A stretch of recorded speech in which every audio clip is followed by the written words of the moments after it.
அமெரிக்கால great depression காலம் அப்படின்னு ஒரு காலம் இருந்துச்சு. 1929லேருந்து 1939 வரைக்கும். அப்போ அந்த காலகட்டத்தில் வேலை இழப்பு, ஒரே திண்டாட்டம் இருந்த காலகட்டம். அந்த காலகட்டத்தில் நடக்கிற கதை தான் இந்த கதை. Of mice and men. John Steinbeck அப்படின்றவர் எழுதின ஒரு புத்தகம். ஒரு சின்ன புத்தகம் தான், சின்ன நாவல் தான். ஒரு நாளில் இல்லை 2 நாளில் வாசிச்சிடலாம். இதில் அந்த அந்த காலத்தைய பண்ணை வேலை, பண்ணை அவங்க அமெரிக்காவில் இருக்க பண்ணை தொழில், அந்த பணியில் இருக்கிறவங்க, அவங்களுடைய வாழ்க்கை, அதை பற்றி இருக்கு. 2 முக்கியமான கதாபாத்திரம், ஜார்ஜ் மில்டன், லென்னி ஸ்மால் அப்படின்னு 2 பேர். நம்ம பொதுவான ஒரு எதிர்பார்ப்பு இருக்கும்.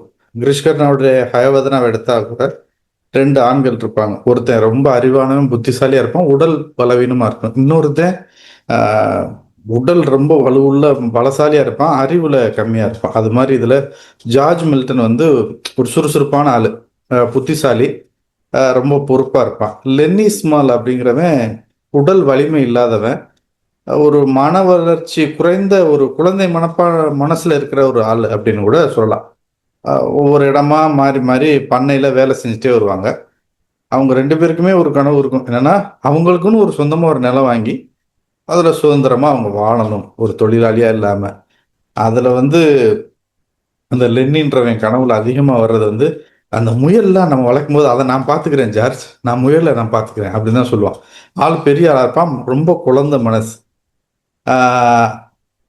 அவன் இந்த லென்னி இருக்கிறானே, அவனுக்கு லென்னி ஸ்மால் ரொம்ப நல்லவன், வலிமை அதிகம். ஆனால் அவனுக்கு கட்டுப்பாடு கிடையாது, பாட்டுக்கு செஞ்சுக்கிட்டு இருப்பான். புரிதல் வந்து ஒரு குழந்தை மாதிரி. அவன் மென்மையா ஒன்ன தொடுறான், மென்மையா ஒன்ன செய்யறான் அப்படின்னா கூட அவனுக்கு மென்மையா தெரியும். ஆனா அவனுடைய பிடியோடைய இறுக்கம் வந்து ரொம்ப, அவனுடைய பலம் அதிகம்னால ரொம்ப அழுத்தமா பலமா இருக்கும். அது அவனுக்கு தெரியாது. இதனாலே நிறைய சில விலங்குகளை அவன் அழுத்தி பிடிச்சி கொஞ்சமும் கொண்டு விடுவான். அவன் பேசுறப்பையும் மனிதர்கள் தவறா புரிஞ்சுக்கிடுவாங்க.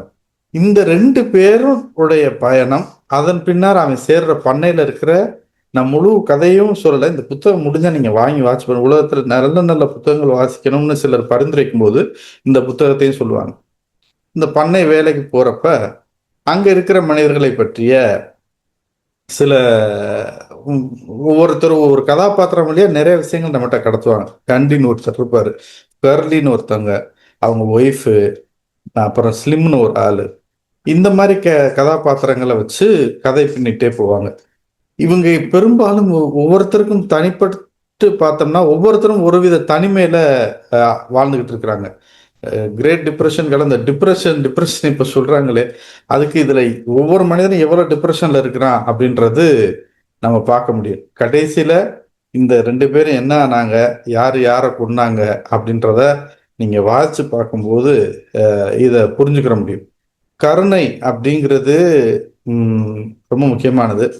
அந்த கருணை தர்றம் அப்படின்றதுக்காக செய்யப்படுற வன்முறை வந்து இன்னும் ரொம்ப மோசமா இருக்கும் அப்படின்னு ஒரு கருத்து.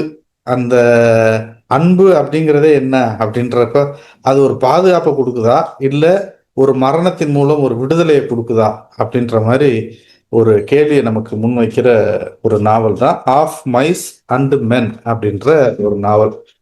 இந்த நாவல், இந்த மாதிரி புத்தகத்தை ஏன் பரிந்துரைக்கிறேன்னா, வாழ்வின் அந்த நம்மளுடைய எண்ணத்துல நிறைய பேரை சந்திக்கிறோம். ஒவ்வொருத்தருக்கும் ஒவ்வொரு விதமான பிரச்சனைகள், ஒவ்வொருத்தரும் தனிப்பட்ட முறையில ஏகப்பட்ட விஷயங்களை கடந்து போயிட்டு இருக்கிறான். ஒரு குறிப்பிட்ட தனிமை எல்லா மனுஷனுக்குள்ளயும் இருக்கு. அந்த தனிமை கூட்டத்தோடய வாழ்ந்தாலும் குடும்பத்தோடய வாழ்ந்தாலும் ஒரு வித தனிமை அவனை பிடிச்சி அமுக்குது. அது தர்ற மன அழுத்தம் அதிகம். அப்படின்னு நிறைய விஷயங்களை வந்து அங்கங்க கதாபாத்திரங்கள் வழியாகவும் அவங்க பேசுற சின்ன வசனங்கள் மூலமாகவும் நம்ம புரிஞ்சுக்கலாம். 2வது காரணம், இந்த மாதிரி நாவலை ஏன் பரிந்துரைக்குன்னா, இப்போ ஒரு ஆங்கிலம் கத்துக்கிறணும், ஆங்கிலம் பேசணும், ஆங்கிலம் பேசுறதையோ ஆங்கிலத்தில் எழுதியிருக்கிறதையோ புரிஞ்சுக்கிறணும்னா நான் சிட்னி ஷெல்டன் அப்படின்ற ஒரு எழுத்தாளரை பரிந்துரைப்பேன். அதே மாதிரி இந்த இந்த நாவலையும் வாசிக்கும்போது ஒரு எளிமையான எழுத்து, நடை, வாசிக்க எளிமையா இருக்கு, புரிந்து கொள்ள எளிமையா இருக்கு. ஆக இன்னைக்கு இந்த புத்தகத்தை உங்ககிட்ட அறிமுகம் செய்யறதுல எனக்கு மகிழ்ச்சி. நன்றி. குமார்